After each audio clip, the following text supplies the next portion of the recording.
pagi semuanya, perkenalkan nama saya Martika Putri Manalu dengan NPM 1711031021 dari kelas akuntansi reguler Ganjil.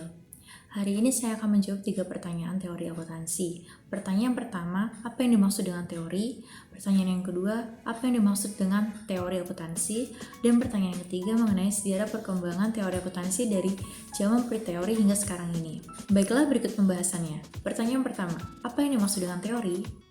Menurut Harry 2017, pada buku Teori Akuntansi, Pendekatan Konsep dan Analisis, teori merupakan hasil dari kristalisasi fenomena empiris yang diambil dari berbagai riset yang sampai pada suatu kesimpulan yang bersifat universal, logis, konsisten, prediktif, dan objektif.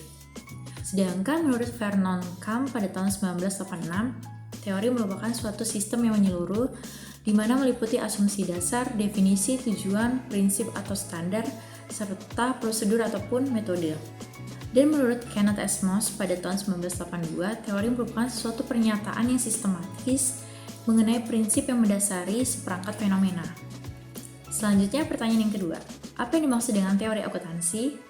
Menurut Hendriksen dan Van Breda pada tahun 1992, teori akuntansi merupakan penalaran logis dalam bentuk seperangkat prinsip-prinsip yang luas, a set of board principle, yang memberikan kerangka referensi umum untuk mengevaluasi praktik akuntansi dan memberikan pedoman untuk mengembangkan praktik akuntansi yang sehat.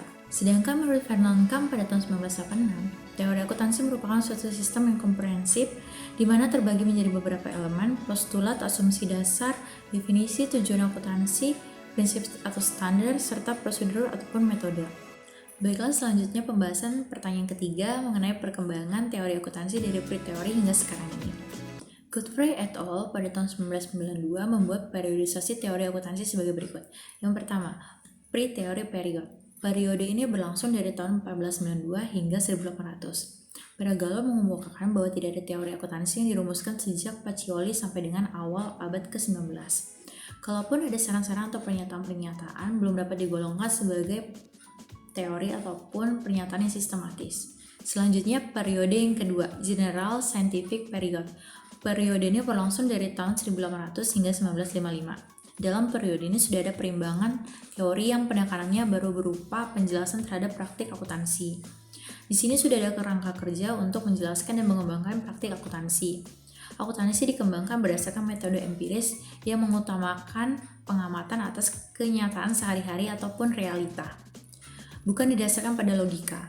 Laporan AAA, A Tentative Statement of Accounting Principle Affecting Corporate Reports pada tahun 1938 serta laporan ACPA tentang A Statement of Accounting Principle merupakan dua contoh laporan rumusan teori akuntansi berdasarkan metode empiris atau yang disebut dengan General Scientific. Selanjutnya, periode normatif atau normative period. Periode ini berlangsung dari tahun 1956 sampai dengan 1970. Pada periode ini, perumus teori akuntansi mencoba merumuskan norma-norma atau praktik akuntansi yang baik. Kalau pada periode sebelumnya menekankan pada apa yang terjadi, lain halnya dengan periode ini. Periode ini menekankan bagaimana yang seharusnya dilakukan atau what should be. Kemudian pada periode ini muncul kritik terhadap historical cost dan muncul adanya pendukung conceptual framework. Beberapa terbitan pada era ini adalah An Inquiry into the Nature of Accounting yang diterbitkan oleh Goldberg pada tahun 1965 dan AAA yang menerbitkan A Statement of Basic Accounting Theory. Dan kemudian yang terakhir, Scientific Specific Period. Periode ini berlangsung dari tahun 1970-an hingga sekarang ini. Periode ini sering disebut juga dengan Positive Era.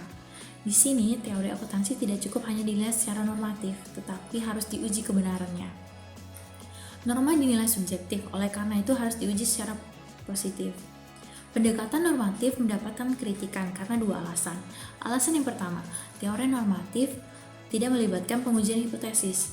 Dan alasan yang kedua, teori normatif hanya didasarkan pada pertimbangan subjektif. Karena teori normatif dianggap merupakan pendapat pribadi secara subjektif, oleh karena itu tidak dapat diterima begitu saja, sehingga harus diuji kebenarannya secara empiris agar memiliki dasar teori yang kuat. Tujuan dari pendekatan teori akuntansi positif adalah untuk menerangkan dan meramalkan praktik akuntansi. Begitulah penjelasan jawaban mengenai 3 pertanyaan teori akuntansi dari saya. Sekian dan terima kasih.